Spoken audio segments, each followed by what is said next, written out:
And welcome to my channel Maths Lover 9723. I hope so you are doing good. बच्चे आज हम लोग अब तक जो वीडियो में हम लोग पढ़े हैं वो तो हम लोग पढ़े हैं थियरी सेट्स की पूरी थियरी हम लोग कवर कर चुके हैं लास्ट वीडियो में।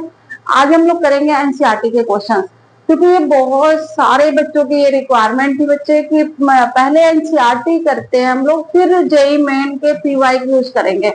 तो मुझे भी ठीक लगा कि चलो बच्चों की कुछ डिमांड मान ली जाए, ये रिक्वायरमेंट है बच्चों की। तो सबसे पहले हम लोग करेंगे आज एनसीईआरटी।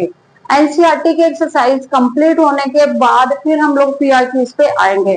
तो चलिए एनसीईआरटी हम लोग जल्दी जल्दी क्वेश्चन सॉल्व करेंगे और जल्दी से जल्दी करने की कोशिश करेंगे, क्योंकि एनसीईआरटी भी बच्चे उतना ही इम्पोर्टेंट है जितना जेईई मेन के क्वेश्चन इम्पोर्टेंट है। क्योंकि जेईई अगर एनसीईआरटी के बेस बन जाएंगे तो जेईई मेन के क्वेश्चन तो आप लोग खुद करते जाओगे। बट ये कि बेस बहुत अच्छा होना चाहिए, जो आपके डेफिनेशंस हैं, जो आपके फॉर्मूलाज हैं, जो भी आपको कॉन्सेप्ट बताया गया है वो सब बहुत अच्छी तरह से होना चाहिए।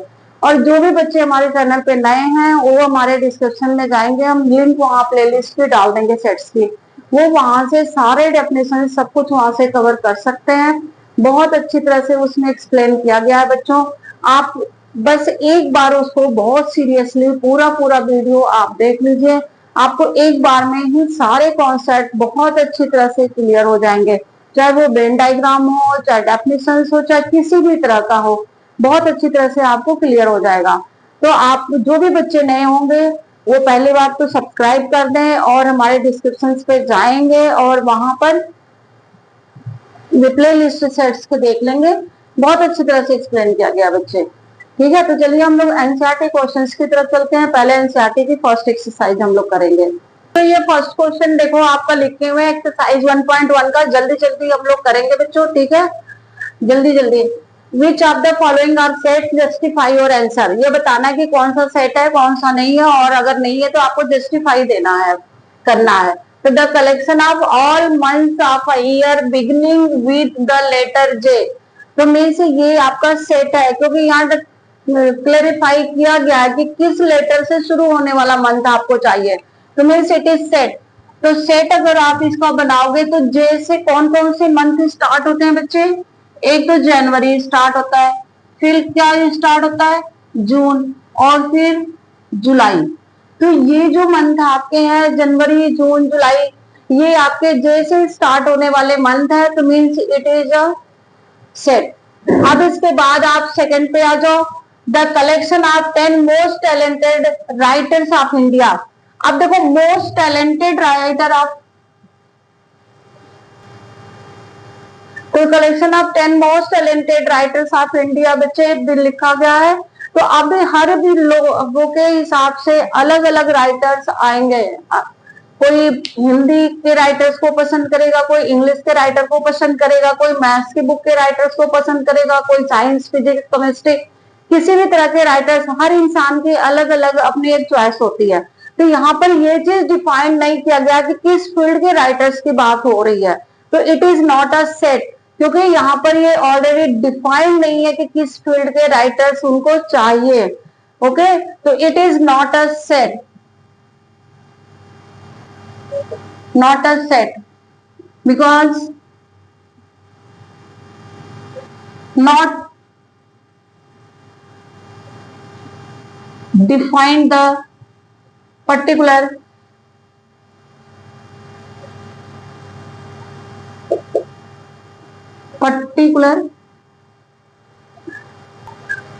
फील्ड। ठीक है, ये फील्ड आपको डिफाइन ही नहीं है कि कहाँ के गए। हर इंसान की अपनी अलग अलग चॉइस होती है, अलग अलग टाइप, इसलिए ये सेट नहीं है। Now next, a team of 11 best cricket batsman of the world. अब वर्ल्ड के बेस्ट क्रिकेट के बैट्समैन बनाने हैं। तो अब कुछ लोगों को तो सचिन तेंदुलकर पसंद आएंगे, तो कुछ लोग को रिकी पॉन्टिंग पसंद आएंगे, किसी को कोई भी। मैं सबकी अपने, वही बात है कि यहाँ पर भी सबकी अपनी अपनी चॉइस हो सकती है। तो 10 किसी भी 10 बैट्समैन का नाम ले सकते हैं। तो जिसका आंसर यूनिक नहीं होगा, और जिसका आंसर यूनिक नहीं होते हैं वो सेट नहीं होता बच्चे। तो इसलिए यहाँ भी ये चीज क्लियर नहीं है। तो आप इसका रीजन अब खुद लिखोगे, बस मैं बता देती हूँ कि ये सेट है कि नहीं है। It is not a set. अब आप लोग इसको पूरा कंप्लीट करोगे। It is not a set, ये सेट नहीं है। क्यों नहीं है? क्योंकि डिफाइंड नहीं है। ठीक है, तो अब आप आ जाओ नेक्स्ट में, fourth, the collection of all boys in our class. अब यहाँ पर देखो डिफाइंड है कि जो बॉयज हैं वो आपके क्लास के होने चाहिए, तो ये डिफाइंड है। जो आपके क्लास के बच्चे होंगे वही, उन्हीं बॉयज को केवल लेना है। ठीक है, तो ये इट इज अ सेट, यहां पर ये डिफाइंड है, इट इज अ सेट। तो ये आपका सेट होगा क्योंकि यहाँ पर डिफाइंड है कि वो आपको अपने ही क्लास के बॉयज को लेना है। The collection of natural numbers less than 100, collection of natural numbers less than 100, तो इट इज ऑल्सो सेट, ये भी एक सेट है क्योंकि 100 से नीचे के नेचुरल नंबर्स लेने हैं, तो ये भी आपका एक सेट है बच्चे। तो नेचुरल नंबर कहां से स्टार्ट होंगे? 1 2 3 4 5 अप टू 99। तो यहाँ पर ये डिफाइंड है कि the collection of natural number less than 100, तो ये भी आपका सेट है। Next, the collection of novels written by the writer Munshi Premchand, तो यहाँ डिफाइन है कि मुंशी प्रेमचंद की ही किताबें आपको लिखनी है, तो it is also a set, ये भी एक सेट है। ठीक है, तो चलिए ये आप लोग इट इज अ सेट। बच्चों आप लोग पेन पेपर लेके बैठे हो कि नहीं? आज मैंने कहना भूल गया, तो ऐसा ना हो कि आप केवल बैठ के देख रहे हो। पेन पेपर लेकर के हर चीज लिखते जाइए, जो मैं बोलती हूँ वो भी लिखना है, जो बोर्ड पे है वो भी लिखना है। कई बार बोलते बोलते बोर्ड पे नहीं लिख पाते हम लोग, तो उसको भी आप लोग को नोट कर लेना चाहिए। ठीक है, तो चलिए नेक्स्ट क्वेश्चन की तरफ चलते हैं। अब ये जो क्वेश्चन के रिमेनिंग पार्ट्स रह गए थे, 7 part, the collection of all even integers. अब ये क्या लिखेंगे? Collection of all even integers. बेटा डिफाइंड है कि हमें इवन इंटीजर्स लिखना है, तो आप सीधे क्या लिखोगे? 0 2 4 6 8 dash dash -2 -4 -6 dash dash dash, तो means it is a set, ये आपका सेट है, it is a set. Next, the collection of questions in this chapter. In this chapter means first chapter के क्वेश्चंस आपको बताना, तो यहाँ डिफाइन है कि किस चैप्टर का बताना, तो फर्स्ट चैप्टर का क्वेश्चन बताना। It is also a set, it is a set, क्योंकि यहाँ पर आपको डिफाइन है इन दिस चैप्टर, दैट मीन्स कि फर्स्ट चैप्टर का क्वेश्चन आपको बताना है। Now, a collection of most dangerous animal of the world. अब मोस्ट डेंजरस, तो मोस्ट डेंजरस तो हर किसी के लिए अलग है, किसी के लिए स्नैक भी होता है, लायन भी होता है, टाइगर भी होता है, लियोपार्ड भी होता है, बहुत सारे एनिमल्स हैं जो हर एक के लिए अलग अलग तरह से डिफाइन होगा। तो it is a not a set, क्योंकि यहाँ पर यूनिक आंसर नहीं आएगा बच्चे, हर बच्चे के लिए एक ही आंसर नहीं होगा, तो ये आपका सेट नहीं है, it is not a set, ये सेट नहीं है। ठीक है, क्योंकि यहाँ पर मोस्ट डेंजरस तो लिखा गया, बट किस टाइप के डेंजरस एलिमेंट चाहिए ये नहीं डिफाइन किया गया। ठीक है, तो ये सेट नहीं है। नाउ नेक्स्ट, सेकंड क्वेश्चन है बच्चे एनसीईआरटी का, let A equal 1 2 3 4 5 6, insert the appropriate symbol belong और not belongs in the blank. अब यहाँ पे ब्लैंक आपको दिख रहा है, फिलअप्स करना है आपको कि ये बिलोंग करते हैं या नहीं करते हैं। तो 5 चेक करो, यहाँ 5 है कि नहीं है, तो मीन्स बिलोंग। फिर आप चेक करो 1 2 3 4 5 6, 8 इज नॉट एयर, 8 यहाँ नहीं है, तो 8 डज नॉट कंटेन इन ए इसके अंदर नहीं है 8।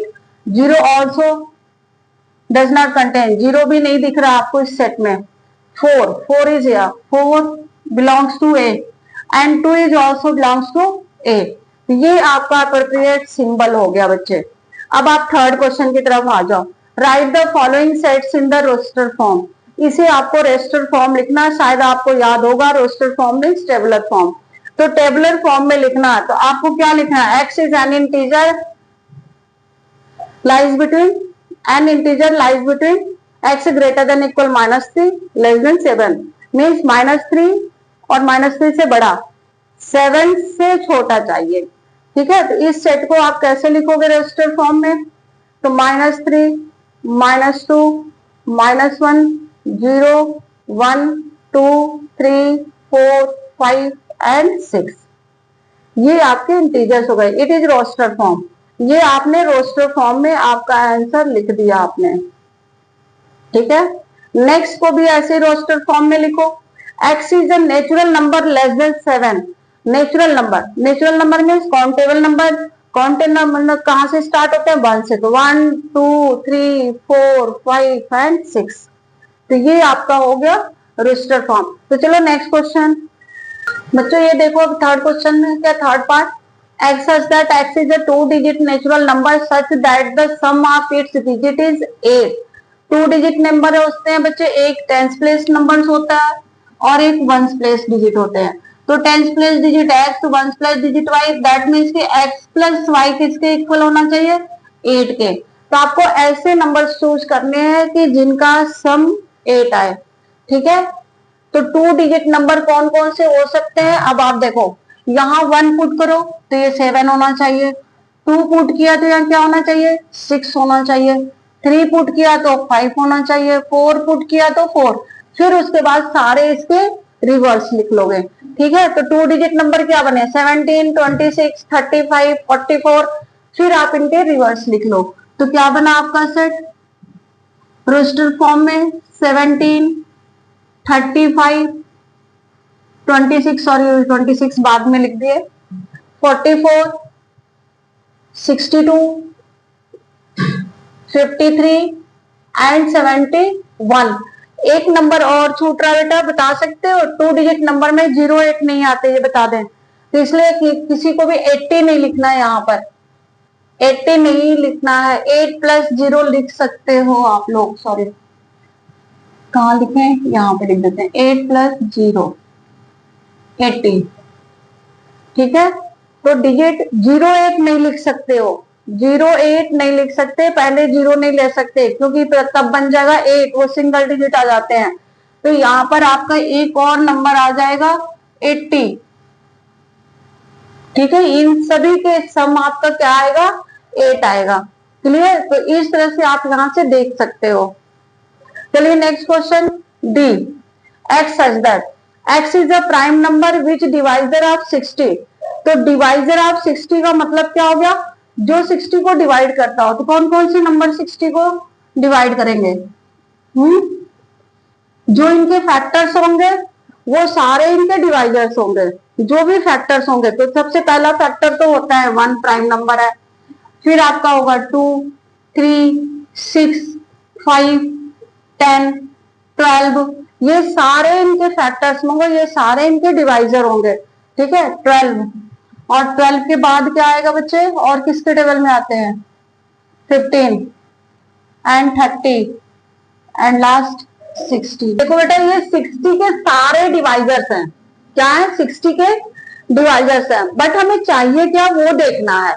ये तो सारे डिवाइजर्स हो गए, लेकिन हमें लिखा कि x is prime number, x is prime number. तो हमें इस पर भी ध्यान देना होगा। ये तो डिवाइजर लिख दिया गया, तो एक्चुअल जो हम लोग का आंसर होगा वो इसी में से केवल आप प्राइम नंबर्स को लिख लो।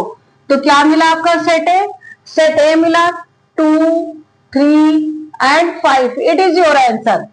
ये तो सारे डिवाइजर हो गए बच्चे, डिवाइजर, और ये सेट हो गया आपका। क्लियर? चलो अब next question, the set of all letters in the word trigonometry. ठीक है बेटा, जब भी हम लोग सेट बनाते हैं तो अगर कोई दो लेटर्स, दो नंबर्स या दो से ज्यादा बार आते हैं तो उन्हें हम एक बार ही लिखते हैं, ये ध्यान रखना है, ठीक है। अगर हमसे कोई छूट जाए तो आप लोग बता देना, लिख देना कमेंट बॉक्स में कि ये छूट गया है। तो इनमें से जो भी लेटर हम लोग लिखेंगे वो सिंगल सिंगल टाइप ही टाइम्स लिखेंगे। तो अगर हमें सेट ई बनाना हो तो सेट ई क्या बनाएंगे?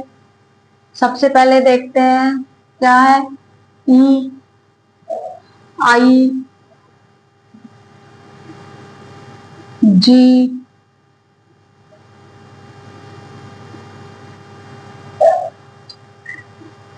और क्या बच्चे, G M N O R T. 1। I hope सब मैंने सारा लिख दिया है, आप लोग एक बार फिर से चेक कर लीजिएगा। अगर कोई मिस्टेक होगी इसमें तो आप कमेंट बॉक्स में जरूर लिखिएगा। हाँ, ये जो 6th क्वेश्चन है इसका आंसर आप कमेंट बॉक्स में जरूर आप लोग लिखेंगे कि इसका सेट्स क्या बनेगा। तो चलिए अब हम लोग आगे बढ़ते हैं 4th क्वेश्चन के लिए। ये आपको कमेंट बॉक्स में लिख के डालना है आंसर बच्चे। Right the following sets in the set builder form. ठीक है, इसका सेट बिल्डर फॉर्म बनाना है। सेट बिल्डर फॉर्म के लिए बच्चे हर क्वेश्चन को पहले एक सीक्वेंस में कन्वर्ट कर देते हैं, एक सीक्वेंस बनाते हैं, उस सीक्वेंस के अकॉर्डिंग हम फिर इसको सॉल्व करते हैं। तो चलिए इसका सीक्वेंस बनाते हैं। 3, 6, 9, 10। ये देखो 3 के टेबल के हैं सारे, ये सारे के सारे 3 के टेबल में आते हैं। तो इस सेट को हम लोग क्या लिखेंगे answer? Set A suppose that x such that x equal 3n, n belongs to n and n less than equal 1 greater than equal 4। ये लिख दिया गया। ठीक है, 1 से लेकर के 4 तक है और ये 3n है, 3 के टेबल में आते हैं। अब यहाँ पे देखो इस सेट का सीक्वेंस क्या बनेगा। ये 2 raised to 1, 2 square, 2 cube, 2 raised to 4, 2 raised to 5। ये आपके 2 फिक्स है, बेस सेम है, पावर चेंज होते जा रहे हैं। तो इस सेट को क्या लिखोगे आप?